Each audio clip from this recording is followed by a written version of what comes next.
when I was a little girl, they nicknamed me Pretty. One of them in particular. And so it's just been my nickname as this little girl. You know, it had nothing to do with beauty, but it was just their love for me as their little baby sister. Oh, she just nicknamed me Pretty. And so we grew up, and I just then reciprocated and started calling them Pretty too, because it was like, oh, girls are pretty, and that's what we call each other. And we became the Pretty Sisters. And then as we raised we grew up and had friends, and then our friends became, oh, you're a pretty sister too, and oh, this is someone I love. That meant if you love them and they're like you and this is a friend, to us it was like, oh, she's a pretty sister. And then you just knew, oh yeah, I'm gonna love her.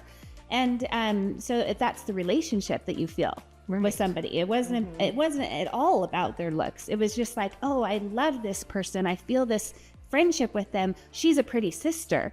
And that word meant so much to us that when we had kids, we were like, well, what does this word actually mean? Because we want to raise our kids as pretty sisters. So then we wrote a pledge out of what a pretty sister is.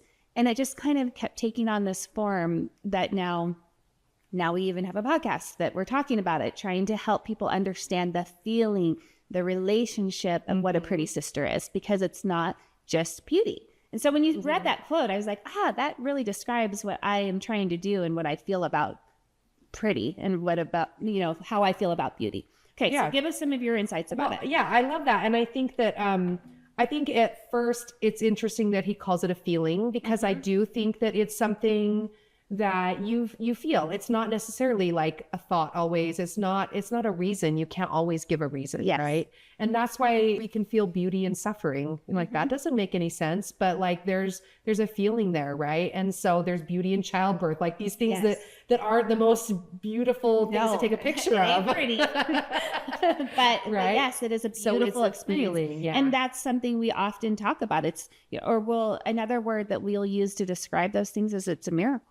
Like the miracle of birth. It's painful, it's ugly in some ways, but it's a miracle and it's beautiful at the same time. So that juxtapositioning that occurs in these things is so interesting. Yeah, exactly. And so it's really, the first thing is identity, and then the second thing is the relationship. So what he does in his book is he kind of identifies two identities. So like, if we take the example of childbirth, it's about a mother and a baby come to life, right? And so those two things are two separate things. And then it's this relationship between them, that it's the mother bringing the baby to life. Or, it's like, so whenever you feel that, like what he's saying is you see the two identities, you find the relationship, and that's where the beauty is. Yeah. And so, you think about our wreaths, and it's like, there's so much to those wreaths. They are somewhat symmetrical because they're a circle shape, right? And so that shape is usually pleasing to the eye, and then you layer on it like the identity of Christmas colors, right? And you love Christmas, and the shape together make this beautiful thing. But then for us, it's that we made it with friends, Right. When I go admire that wreath, and while I've actually, honestly, I'm embarrassed to say, but I have gone and stood outside my door and closed the door and looked at it and took a picture of it even. I'll have to post it, I guess, because I made it. And and it's not just the pride of me making it. It's the feelings of remembering that afternoon and going together and creating that. It's so much more than just looking at it. Exactly. Yeah. It's always there in the relationship.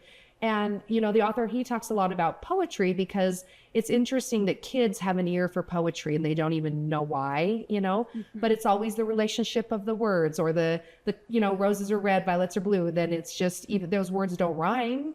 Right. But you learn the patterns and the idea of flowers being colors, and then you connect it to how you feel about someone, so all of these relationships are there. And I think it's helpful to be able to step back from things and say, maybe I don't have a reason why I think this is beautiful, but I feel it. And then you can kind of think about your feelings of the connection, and that's where you can find maybe a reason why it's beautiful.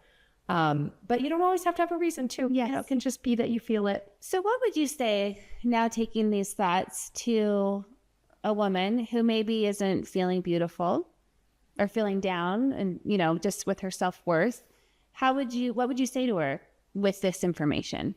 Well, to help her? That's a good question, because I think all of us age. And then, like I said, I went through cancer, so I have gorgeous blonde hair now, but it was all gone. I was wearing the cancer hat and Not feeling beautiful. not feeling beautiful. Not We able go to through that connect all with of my us at husband. times in our life. Yes. Yeah, I was. So, I've been there. So that's, first of all, I'm coming from a place where I like completely understand how that feels.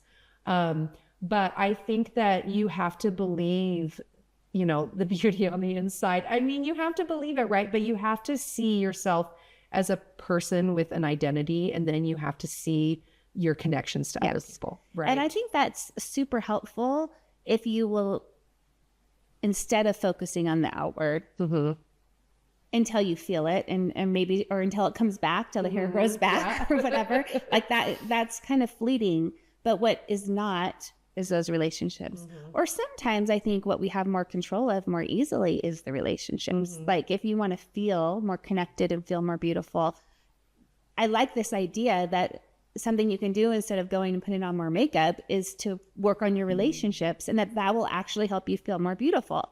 I think that's a fun concept because I don't think we always think of it that way. Right. And we think of it as go, get your hair done and get your nails done, and that's going to make you more beautiful. And it does to some degree.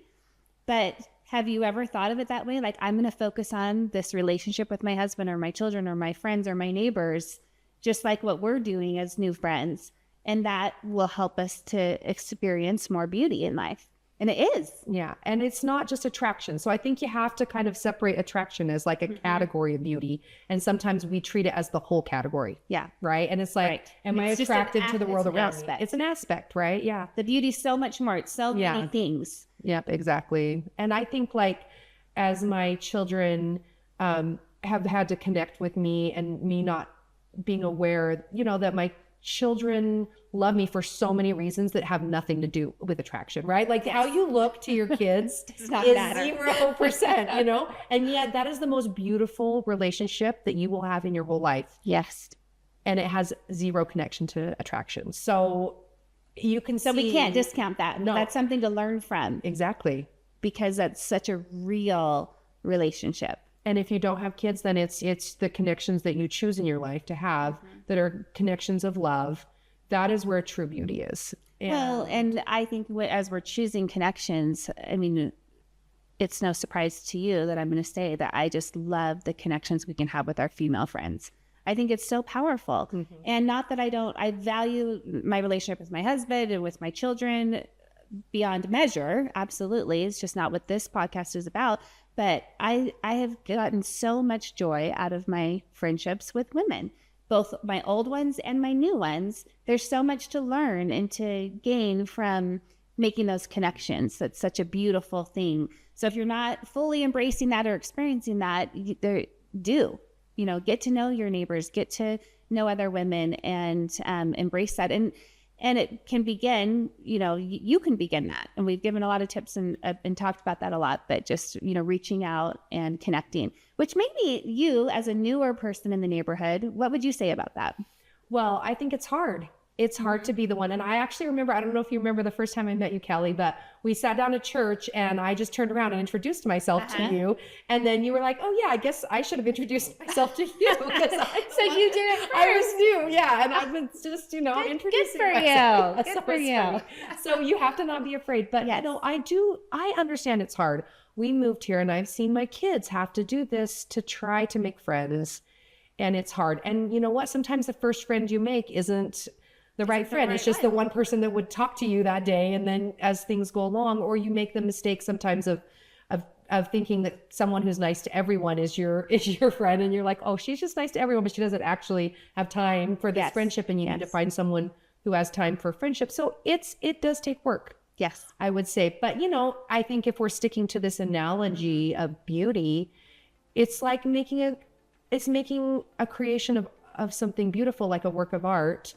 It's not something that's going to happen instantly, right? Like the Sistine Chapel did not get painted overnight, or the Statue of David was probably a long time in the making. Yeah. These things, some of these really beautiful things take a lot of effort and a lot of work that you need to put into to have the true, or all of the aspects of beauty that can come from it. The fruits of that can take a lot of work. Yeah. And as you curate your own personal space to make it a place you enjoy, you have to bring the same care to curating relationships. And you have to have, I think, self-awareness. Like I said, going back to the idea of it being a relationship between two identities, you need to know a little bit about who you are to find who's going to be another person that will be a good identity to create a relationship with.